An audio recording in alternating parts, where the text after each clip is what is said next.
राधे राधे महाराज जी, राधा वल्लभ श्री हरिवंश। महाराज जी, जो हमारा भाग्य लिख दिया गया है, क्या हम इसे अपने कर्म और नाम जप के प्रभाव से बदल सकते हैं? कर्म से तो नहीं बदल सकते, क्योंकि कर्म नया क्रियमाण होगा। वो तुम्हारे न संचित को भस्म कर सकता है, न प्रारब्ध को मिटा सकता है। हाँ, नाम जप में इतनी सामर्थ्य है कि वो तुम्हारे क्रियमाण को निष्फल कर देगा, प्रारब्ध को निष्प्रभावित कर देगा और संचित को भस्म कर देगा। नहीं तो दो ही प्रकार के कर्म होते हैं, शुभ कर्म और अशुभ कर्म। शुभ कर्म का फल सुख मिलता है, अशुभ कर्म का फल दुख मिलता है, लेकिन दोनों बंधन कारक हैं। जैसे अशुभ कर्म जो दुख देने वाला है वो लोहे की जंजीर समझ लो, शुभ कर्म जो सुख देने वाला है वो सोने की जंजीर समझ लो, लेकिन जीव बंधा दोनों में है। मुक्त कर सकता है भगवान का नाम, भगवान की सेवा, भगवान की लीला कथा और सबको भगवत भाव मानकर परोपकार करना। इसके द्वारा हम अपना भाग्य बदल सकते हैं, इसके द्वारा हम भगवत प्राप्ति कर सकते हैं। अपने द्वारा ऐसे पाप कर्म होते रहते हैं जिनका फल अपने को दुख भोगना ही पड़ता है। कोई दुख नहीं चाहता है, सब कोई सुख चाहता है। तो दुख क्यों मिलता है? क्योंकि सुख के लिए वो समझ नहीं पाता और पाप कर्म कर बैठता है, तो उसको सुख के बदले दुख भोगना पड़ता है। तो हम अब ऐसा कर्म करें, ऐसा साधन करें जिससे हम कर्म प्रपंच से ऊपर उठ जाए। उसे कर्म योग कहते हैं, केवल कर्म नहीं, कर्म योग।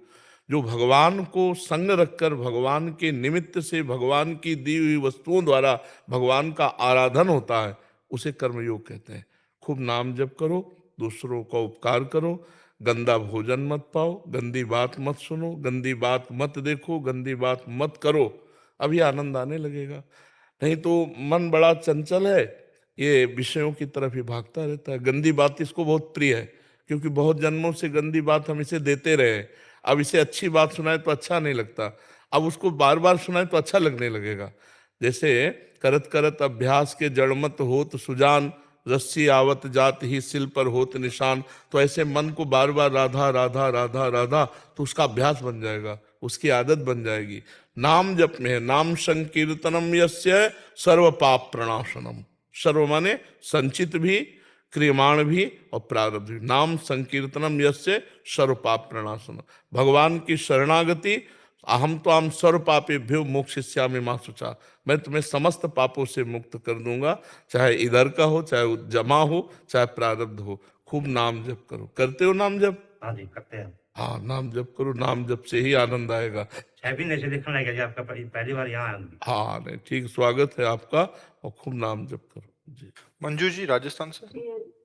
श्री हरिवंश महाराज जी, महाराज जी अंतर्मुख कैसे हुआ जाता है?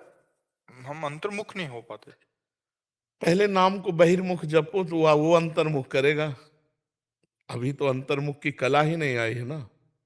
अब जैसे अंतर्मुख हो जाए तो आप चाहे जितना हल्ला मचाते रहो, हमें कोई मतलब नहीं है। यही पास बैठे हुए नगाड़ा बजाओ, हमारे चिंतन में कोई फर्क नहीं पड़ने वाला। इसका अभ्यास किया, अब ऐसा लगेगा कुछ शोरगुल हो रहा है, बस विक्षेप नहीं पड़ेगा। तो अंतर्मुख होने के लिए पहले वाचिक जप करे, राधा राधा राधा राधा राधा, फिर उपांश, ओठ में हिलन हो रहा, जबान चुकी चल रही, ऐसा लग रहा है हम कुछ कह रहे हैं पर क्या कह रहे हैं पता, इसे उपांशु कहते हैं। और फिर होता है गयांतर्मुख, उसे मानसिक जप कहते हैं।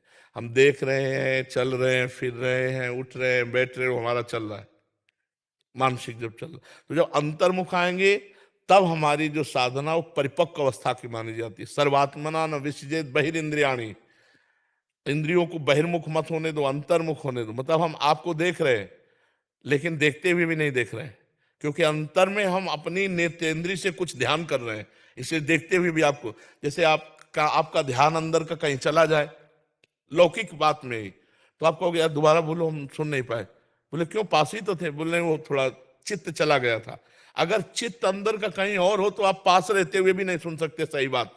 तो हमें लगता है कि पहले वाचिक नाम जप, फिर उपांशु, फिर मानसिक जब शुरू हो जाएगा तो अंतर्मुख की कला आ जाएगी।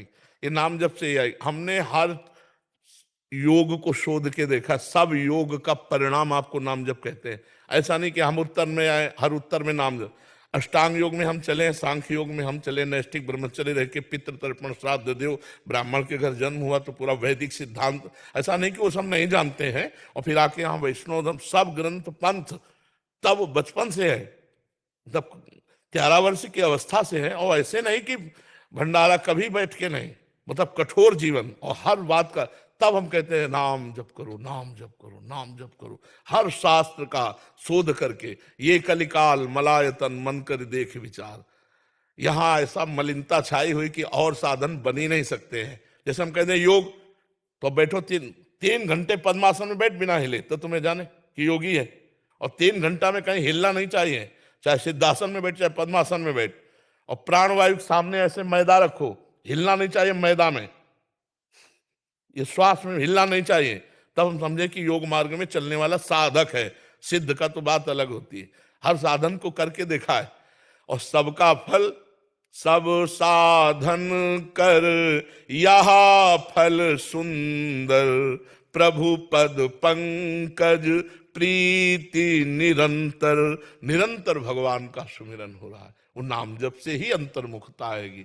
शास्त्रों का स्वाध्याय करो, सत्संग सुनो और दूसरों की सेवा करो। जैसे अपने पूज्य जन हैं, सास हैं, ससुर हैं, माता हैं, पिता हैं और परिवार के सदस्य, और अगर ब्याह हो जाए तो फिर पति में पूर्ण श्रद्धा कर ले।